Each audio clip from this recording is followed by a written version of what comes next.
Mr. Speaker, 2 years ago they were telling us that the EU's unity would shatter.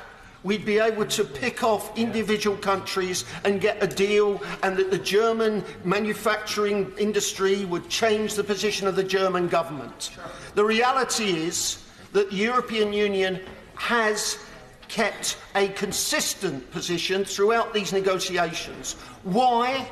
Because contrary to the belief of the right-wing Brexiteers or the ideological Lexiteers that we have some, the European Union is a rules-based, treaty-based organisation, and for them the four freedoms of the single market are integral.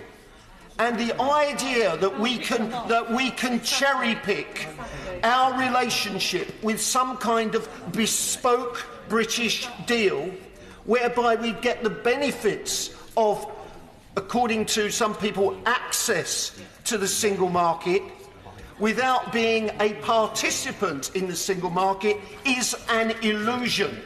Whether you have a red cake or a blue cake, a red cake with great big red cherries or a blue cake with great big blue cherries, the fact is you will not be able to eat that cake because you cannot get a better deal or as good a deal as we have in the single market once we have left the European Union. That's the truth. And the reality is that the belief that somehow we can have a bespoke deal which is as good as what we've got now was always a fantasy, and the reality is now coming to a head.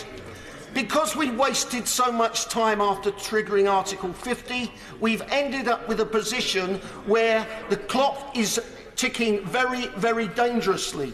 We still have time to stop this process. We still have time to put any deal, if we do get a deal, to the people. But at the end of the day, if we in this Parliament do not assert our control, we will face that disaster. And I'm supporting the EEA Amendment 51 from the Lords simply because I think we need a backstop. And I predict that we will come back to that issue in the future.